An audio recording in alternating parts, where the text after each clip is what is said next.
Okay guys, so I am back in my new automatic Peterbilt that we got a little bit ago, truck 1076.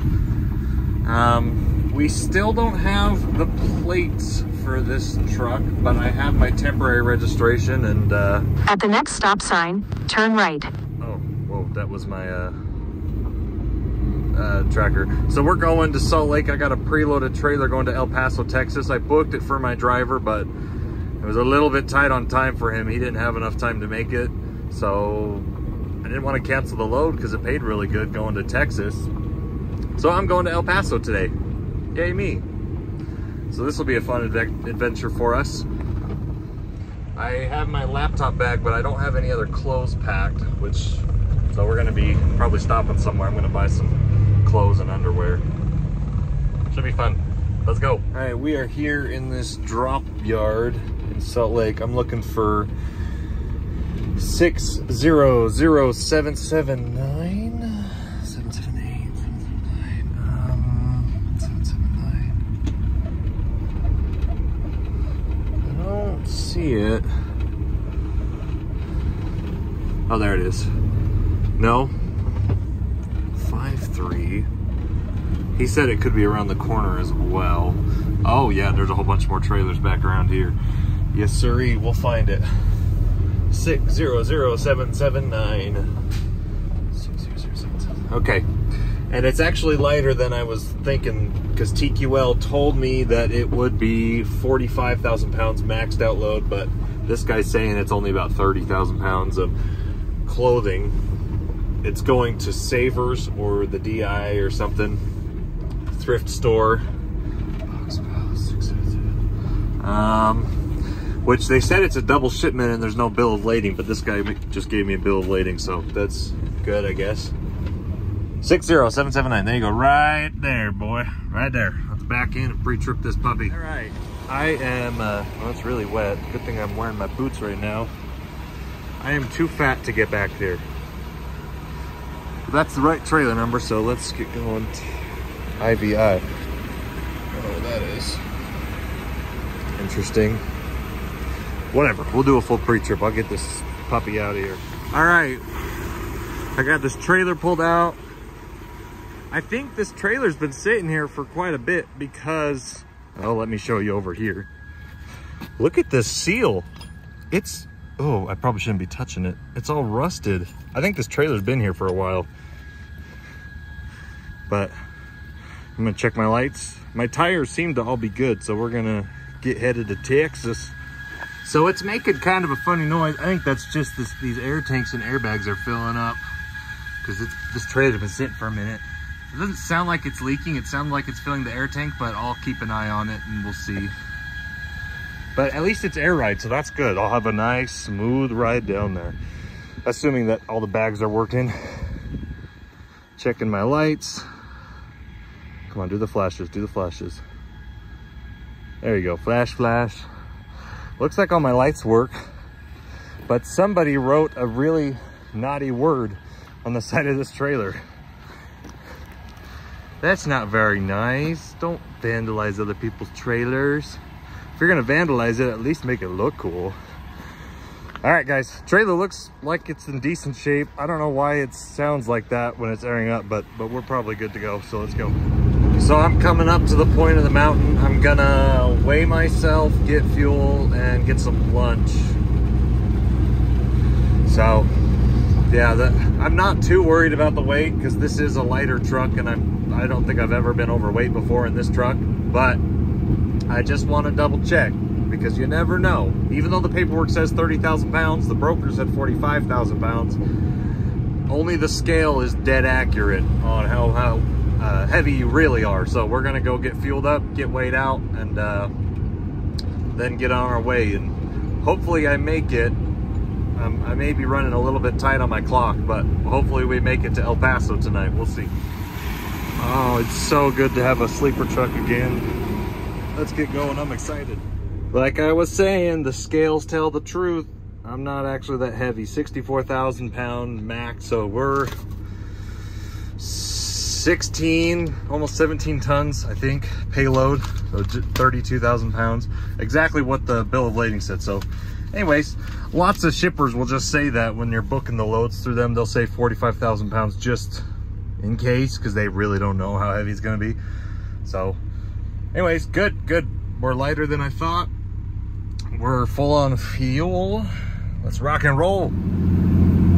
So we're in Spanish Fork, Utah, going up the canyon up into Price, Utah. Look at that view. We had a rainstorm the last 2 days and it left the mountains nice and, you know, frosted at the top. Look at that. I gotta say, as much as I love shifting the 13s and the 18 speeds, it is really nice to be driving an automatic truck again. A very comfortable automatic truck, might I say. Yeah, look at that mountain right there. Oh yeah, going through Price, Utah, down into New Mexico. That's where we're headed.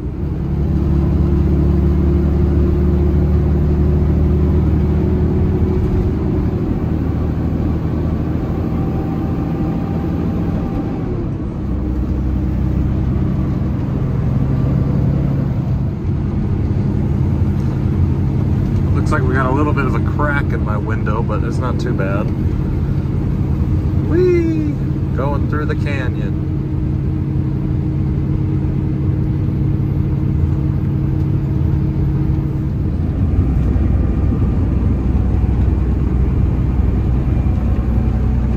So I am about to merge onto I-70 here. I'm south of Price. But we're going to merge on I-70 going eastbound. Going towards Colorado. But if you go right and go westbound, that takes you through Goblin National Park that way. So Lake Powell is down in this area too.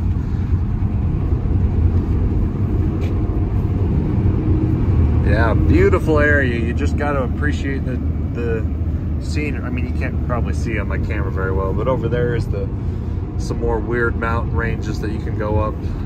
Salinas that way. But yeah, and this is supposedly the ugly part of Utah. These are where all the sand dunes are. And then we're gonna go through Moab into Colorado for a hair, and then, or just a split second, and then in towards New Mexico. Yep, yes sirree, that's where we're headed. But yeah, desert. Merge onto I-70 East. For sure. Yeah, this is a very pretty area. You can see off ahead is the plateaus.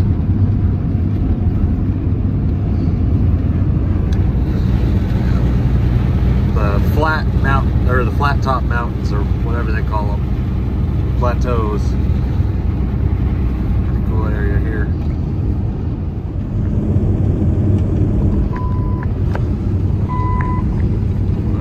Beeper is going off again because this car is going too slow. We are now in Moab, people. This is one of my favorite places in Utah. I don't actually know what the speed limit is, so maybe I should slow down.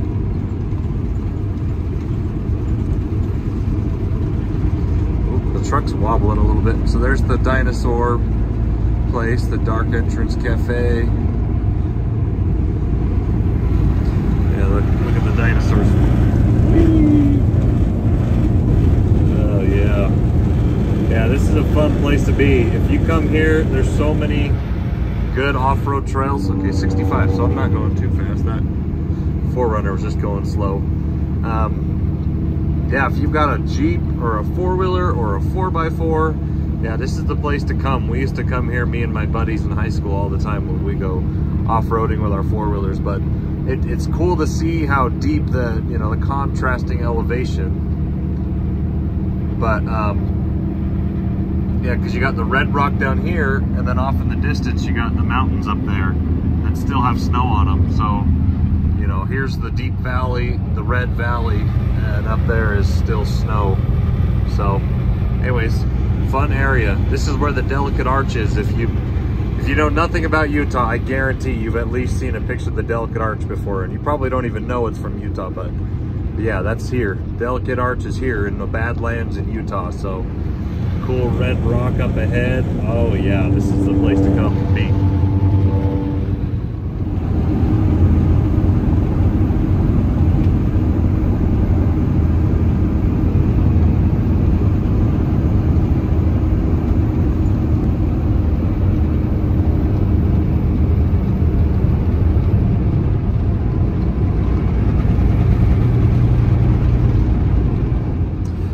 right, so this is Arches National Park right there. You actually drive up that cliff face and go on top of the plateau, and that's where all the arches are. But yeah, if you've never been here before, this is the place to be. Put it on your bucket list and come here. Holy crap, it looks like they are busy. That is a big line. Holy cow. There's a lot of people here. I remember during the pandemic 2020 and 2021, they actually, if I remember correctly, they sent all of the state workers home, and it was free to just go in the park because, you know, they didn't have enough people coming, so they literally just made it open to the public for free. I think even now it's probably only a couple dollars, and that's really only your parking fee is what they call it. But I don't know for sure. It's been about 2 years since I've been there. But yeah, come here. This is definitely a place you want to put on your bucket list. Oh shit, what happened there? Ooh. Something happened there. I think his brake's locked. I don't quite know. Let me get over. Oh, okay, great. Well, I just get over and now it's merging again. Yeah, beautiful area. This is now the bottom of the valley, I believe. So, and you can still see off above the lower plateau ridge, you can still see the higher peaks. So, fun. So there's tons of people driving Jeeps around. It's really not that big of a little town, but you kind of got this little main street here with little gift shops and four-wheeler rental areas. Fun little town. There's a really good Mexican place up ahead, I believe. It's been about 2 years since I've been here. But yeah, there's some Jeep rentals over there, a couple hotels, Wendy's, gas stations, you know, whatnot. But yeah, this is one of the places that I would recommend coming for sure. There's some traffic up ahead. Yeah, pretty rare. You don't get views like that in Ohio. Just kidding. I actually like Ohio because I used to live there. Oh yeah, the mountains off in the background and the red rocks down here in the valley. Don't get views like that anywhere else, really. Maybe New Mexico, but that's it.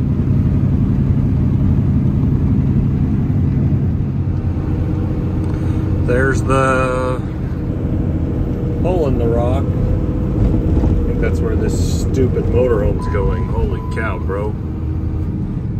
Yeah, the rest stops right there. Hole in the rock. Not really quite sure what the significance of that is, but I see it every time I come down here. So there it is. Okay, I'm done. I'm done talking about Moab. It's a fun place. Come here if you don't want to. I don't really care, but I think it's an awesome place to be. So also I have to confirm what I was saying just there. I obviously know what it is. It's a little cave where they that's now a gas station. You can buy food in, and it's naturally refrigerated. So yeah, I know what it is. That was dumb. I don't know why I said I don't know what the significance of it is, but it's a tourist place. We can go get cold drinks. So should have stopped there. I'm freaking thirsty. All right, we're done with Moab. On to Texas.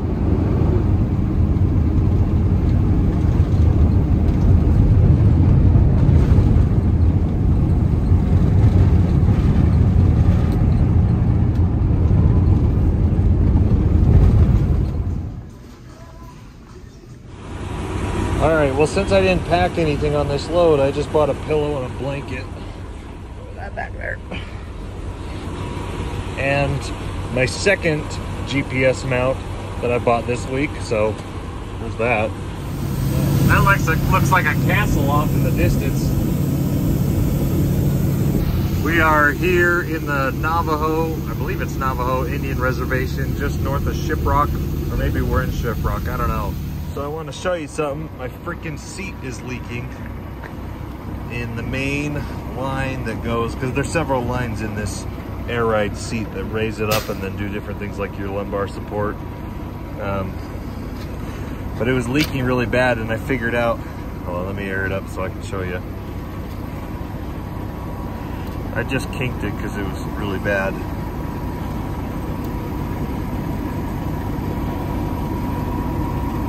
Come on, air up, buddy. Okay, I got it aired up, but let me pull out this line right here. I tried to tape it with electrical tape and zip tie it, but it's totally split open, so I need a splice or I need a connector. But yeah, this is the main line. There's another 2 lines up here. I was hoping it was those 2 lines, but no, it's the main one. So this whole trip I'm gonna be driving with no support. I can kind of raise it for a second if I unpinch this, but then it leaks out the seat, so that's really uncomfortable and it really sucks. Especially going through the Navajo reservation. The roads here are horrible. Anyways, we'll be all right. All right, I fixed it. Well, not really, I just kinked the line. So this is now my new view. I don't know if you like it or not. This is what I normally look. This is where I currently am. So I fixed I kinked the main line, and you know, it was my worst fear. I was trying to dig through the seat. I took the covers off and was looking, because there's like 5 different air lines that go underneath this seat that control the different sections, and unfortunately it was the main line that that was leaking. And I tried to pull it out, but it's leaking like right below the spigot. So I really need to take the whole seat apart and take the hose off and change the hose out. So instead, on the rear, I just pulled enough hose out that I was able to kink it with a zip tie. I bought some zip ties at the Pilot right there, and now I have no air suspension in my seat. Now, if my butt really starts hurting, I can break the zip tie and I can raise my suspension again. But yeah, it's not good. So this is my new view, like this. So I can't see over my steering column, but it's okay. I'm tall enough. We'll be all right. Probably talk to you guys in the morning because it's too dark. You can't see anything. We're about 60 miles away from Albuquerque, and then we're gonna turn south and head towards El Paso. So yeah, another 4.5 hours of driving about. Well, it's that time of the day. It's morning time. And of course, on my pre-trip, I had a low tire, but it's aired up now. Yeah, the inside tire right there was low, but I aired it up, and yeah, let's get headed to El Paso. Good morning. I'm now bobtail. I'm here at the delivery facility, and they had me drop the trailer. Nobody here speaks English. I don't say that to be mean or racist, but nobody here speaks English, and I had to talk to 7 people for them to tell me where to go. Anyways, trailer's dropped, they're unloading it. I'm a little bit worried though, because the broker said, TQL said they'd be unloaded pretty quick, and they didn't tell me it was a drop, I don't think. Anyways, well, I already booked my load home, and it picks up today from 7 to 3. So I sure hope that they don't take 6 hours, because there's not another load going back to Utah from El Paso until Friday. And today's Wednesday, so yeah. Hopefully they hurry. I don't know. We'll see. They said dispatch will call me when it's empty. I'm pretty hungry though. Since I'm bobtail, maybe I might as well go get some food somewhere. I do need to catch up on sleep because I am over about an hour on my logs right now, and I didn't even clock the last 25 miles to get here. So I really should just take a nap. That's really what I should do. But I don't know. So let me show you where I am. This is pretty cool. So this is the view out my window right now. Behind me is train track, so it's a dead end road. Nobody can come from behind me, so I'm just kind of parked here in this dugout dead end road. But over there's 2 freeway bridges. Oh, sorry, my finger looks really ugly because it's zoomed in. That's literally the border to Mexico. Like, seriously, it is. I mean, I came over that bridge. Let me zoom out. I came over that bridge to get here, and then the freeway that goes around along the border wall fence, there's like 2 train tracks, and then there's like 3 fences, and that's literally the border to Mexico. So that's where I am right now. I'm literally on the border to Mexico. So anyways, I installed my GPS mount, so that's good. This seat is still broken, and I'm kind of pissed. So I'm riding like an old school Peterbilt driver who has his airline disconnected from his seat so it can be all the way down. But I can still see because I'm freakishly tall, but it's uncomfortable for me because I have long legs and I like having a little bit of suspension to even out the bounces when I'm going down the road. But anyways, that's where we're at right now. I might go get some tacos somewhere because I'm sure there's some fabulous Texas tacos here. So I might go get some breakfast tacos if I can find anything that's close that I can bobtail to. If not, I'm just gonna go take a nap and then try and manipulate my log so it doesn't look like I drove for an extra 60 miles last night. Anyways, hopefully they unload me quick because I can't miss my load home. That would be very bad. But there was 3 laborers. They're literally hand unloading the trailer. Like, I backed up to a guardrail and they broke the seal, and they're climbing in there. So I don't know what's in there. I know it's food, or not food. It's donated clothing. That's what it is. So this is a textile mill, so they rip up and recycle fabric. Oh, looks like the guard shack guy is walking out here. I wonder if he's gonna come say anything to me. Oh, never mind, he turned the other way. Yeah, they recycle fabric here, so I don't know what's in it, but I know they're hand unloading it. So they're kind of strict. Like, the broker told me to go get a heavyweight, so I went to Maverick and got my scale ticket there. But then apparently there's a truck stop right here, is what they're saying. Or no, there's a recycling yard right here, not a truck stop. And I can pay $5 and get a scale ticket there when I'm empty. So, anyways, yeah. All right, this video is actually starting to get a little bit longer than I'd like, so I'm gonna do a quick clip and then wrap up here for our trip to Texas. So, first disclaimer I want to say is I know a lot of people hate the broker TQL, Total Quality Logistics, and I would be lying if I wouldn't acknowledge that they do have a lot of dumb agents that work for them, and most of the time they pay far below the market average, and I wouldn't recommend taking their loads exclusively. However, there are a lot of benefits to them. For instance, this load we got, it pays $2.80 a mile going to El Paso, and it's a power only, and it's a round trip, so I can use the trailer for my own load home. So, you know, TQL did come in very, very handy on this load, and so they do have some good loads out there. And I really like how you can go in and you can put offers on loads, and it's the same as any other brokerage. If it's a hot load and it needs to move and nobody else puts an offer on it because everyone else hates TQL, then chances are you're going to get a more favorable rate. So that's just the reality of TQL. They've got a very good app, very good tracking. They're a very well oiled and running machine. If you've got problems, you can always call. There's always someone that's going to answer and help you out. One of the biggest brokerages. Credit worthiness, they always pay. For me, my experience, they always pay in like 15 days to 20 days. So good when it comes to paying their bills. And they'll work with new carriers. So if you just opened your carrier or your carrier authority as a trucking carrier, they will work with you. They will let you haul loads for them at day one. So that's one good thing.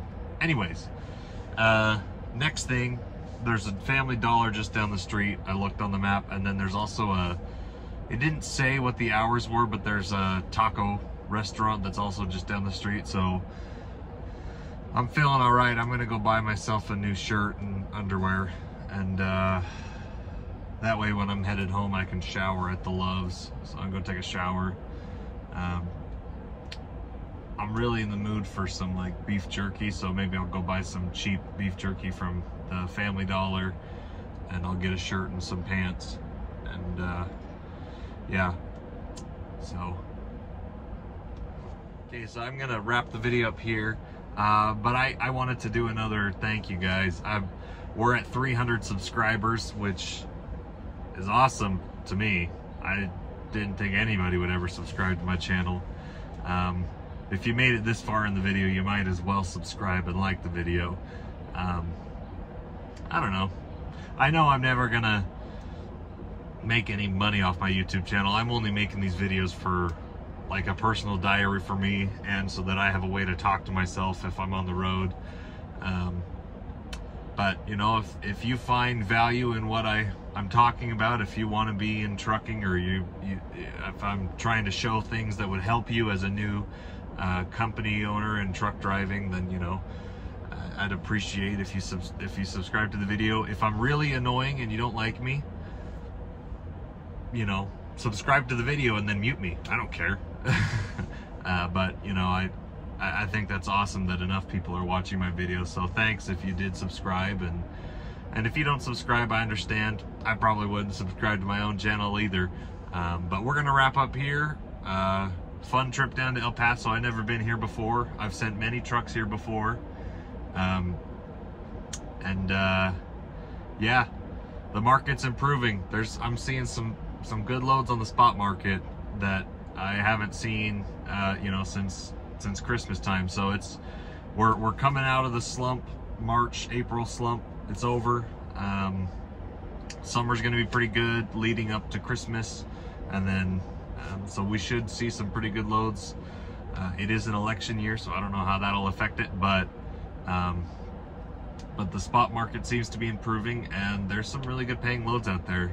Case in point, this load that I'm hauling right now, we're almost $3 a mile, power only, going to Texas. So the market's improving, things are getting better. We'll catch you guys in the next video. Peace out.